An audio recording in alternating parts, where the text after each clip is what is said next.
let him pray. And I'm not going to embarrass anybody by having you raise your hands, but I would venture to say very few of us have asked God for wisdom. And that's got to be frustrating to you this morning, and it's frustrating to me. We know we need it, and when people come into my office, every week saying, I want to know what God's will is. I just want to be in God's will. I want to know what to do. Well, God says he wants you to pray to him. He wants you to ask him for wisdom. And if we aren't doing the simple, clear things, it really doesn't matter what else we're doing. If you lack wisdom, start praying for it. The old saying is true. A wise man learns from the mistakes of others. A smart man learns from his own mistakes. But a fool never learns. Where do you want to be in that? I want to rise up to be a wise man. I want to see what other people are doing. And I want to hear that. Matter of fact, it's a great blessing. People you still do this today, and I'm sure they do it all around the country, when they call me and they'll meet with me and they'll say, Pastor, I am so sorry for taking your time. I said, that's okay. If you didn't do that, they would fire me because this is my job. Everybody apologizes for taking my time. My time is your time. And as I listen to people, I'm amazed at a couple things. Number one, I'm amazed at how honest people are when they will come in. They'll just be really honest about their struggles. So many people will be honest. And the second thing that amazes me is how many times people have shared their struggles, and I have had their struggles, and I thank God that I'm hearing other people say those things. I'm learning from what I'm hearing.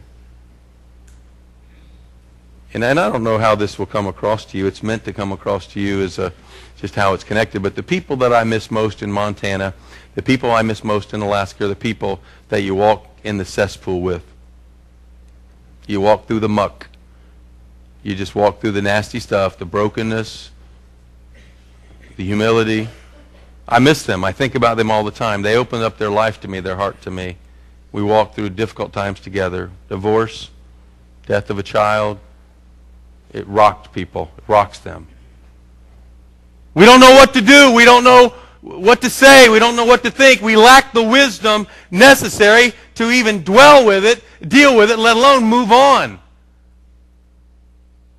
How do we function? How are we supposed to function? People say, how do people do it today without the Lord? I can tell you, they don't do it. They sweep things under the rug. They have no capacity to deal with the challenges of life. And they deal with huge regret and guilt, sorrow. If anyone lacks wisdom, is that you? If so, then ask God. Ask God for wisdom. And if you ask God, He will give it to you liberally. Liberally. Every conservative person here wants this to be true. He will give you as much wisdom as you need. It will be abundant. That's the first step of when you ask for wisdom in faith. The second one is He won't shame you or reproach you for doing it. If anyone lacks wisdom, let him ask of God, who gives to all liberally, not to some, and without reproach. Without reproach. Russell Jerusik comes to the Lord every morning, let's say at 6 o'clock. Not one morning, I can tell you, that did the Lord ever say to Russell, Russell, you got to give me a break. I've got people in 150 countries. Billions of people coming to me. Give it a rest, buddy. You're never going to hear that from God. You hear that from man. We get tired of people. Give it a rest. People, now humans don't have the capacity that God has. You know what? I don't know what our excuses are today, but we need to lay our excuses at the altar of the Lord today and say, Lord, I am sorry for all of my excuses. I lack wisdom. I haven't asked for wisdom. You have all the wisdom I need, and you're never going to make fun of me. Lord, I have no excuse why I'm not praying for wisdom, not walking as a wise man. That's what we need to do today. We don't need bigger buildings. We don't. All this stuff is fluff. We need to make these kind of changes, but what we need for a strong and powerful fellowship is things like wisdom. And we need to walk in wisdom, and then we need to impart that wisdom to the younger generation. And oftentimes that younger generation, when we see wisdom in them, it really inspires us, doesn't it? And it will be given to him. But some people don't pray because they really don't believe God will provide. And you have to ask in faith, with no doubting. Now, this is interesting to me. Ask in faith with no doubting. Do you remember the man who said to Jesus said to him, "Do you believe I can do this miracle?" He said, I believe, but help me in my unbelief. Is there some doubting in there? Seems like there's a little bit of doubting. But because of his honesty, Jesus answered that.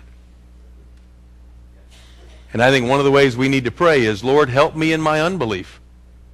Help me in my unbelief, Lord. It's in there, isn't it? I remember hearing a preacher, and I don't know if it's true or not. It really has bugged me, and sometimes in a good way, sometimes in a bad way. But I remember a preacher preaching on heaven, and he said this. He said there's going to be a lot of Christians when they wake up in glory, and they're going to say to themselves, it really was true after all. That's scary, but I think he's right. It really was true. The Bible says if you have the faith of a mustard seed, smallest seed in the area, that's why Jesus picked that. I don't know how much faith it takes to walk with God or to be saved, but I tell you, it must not be much. He takes those little portions that we give him, and he makes something great out of it, doesn't he? Are you doubting God today? Are you doubting that he can take care of your finances, of your health, of your family, of your son or daughter who might be at war? Are you doubting? Is doubt a big problem? Maybe doubt today needs to be laid at the altar. The doubts that you have, your faith needs not be in me or our staff. Our faith is in God. What is God doing? What does God want? We need to be wise. Before we close, I want you to turn to 1 Corinthians. And as you're turning to 1 Corinthians, let me just share with you a couple what I would consider scary passages. One of them says from Psalm 14. It's also repeated in Psalm 53. It says, "The fool has said in his heart, there is no God." I never said that. Jesus said we should not be calling people fools. It's a hard word. It's a harsh word. Folly, son, that's foolish. Don't do that. I think we need to be careful with what we say there. But God's word says, the fool said in his heart, there's no God. To live without acknowledging God is foolish. That's a scary concern, and there seems to be more and more people who don't even acknowledge God's existence today. So Psalm 14 and Psalm 53 says, the fool has said in his heart, there's no God. And then Proverbs 14:9 says this, fools mock at sin. I don't believe in God, and this sin thing you're talking about, that's a joke. This is evangelism we're talking about. As we close, we're talking about evangelism. You remember that song that sometimes we sing over Christmas? Wise men still seek the Lord today. Somebody has a radio on or something. You want to get that? Listen to what Paul says as we think of wisdom and folly and evangelism. Follow with me. Let's stay focused here. 1 Corinthians 1:18. Listen to what Paul says. Let me start in verse 17. No, let me start in verse 14. No, 13. You like that? Because we got some baptism. I've got a baptism class this Wednesday for the children who've made commitments to VBS during church. We're going to baptize next Sunday afternoon in Lake Lagardo and next Sunday night here. So you need to know that, and if you don't read that in your bulletin. So I want to say something about baptism. It says in verse 13, Paul says, is Christ divided? Was Paul crucified for you? Were you baptized in the name of Paul? I thank God that I baptized none of you except Crispus and Gaius, lest any of you should say that I had been baptized in my own name. Yes, I also baptized the household of Stephanas. Besides, I do not know whether I baptized any other. And let me just say, folks, if baptism is part of salvation, Paul better know who he baptized. But it's not a part of salvation. And so he says this, for Christ did not send me to baptize. He didn't send me for the ceremony. He sent me for the internal commitment of salvation. Christ did not send me to baptize, but to preach the gospel, not wisdom of words, and he means his own words, lest the cross of Christ should be made of no effect. For the message of the cross is foolishness to those who are perishing. But to us who are being saved, it's the power of God. Let me read that again. For the message of the cross is foolishness to those who are perishing, but to us who are being saved, it's the power of God. Never change the message.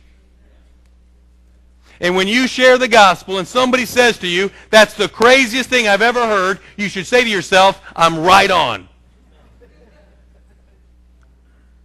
If somebody says that's the most foolish thing I've ever heard, you are right on.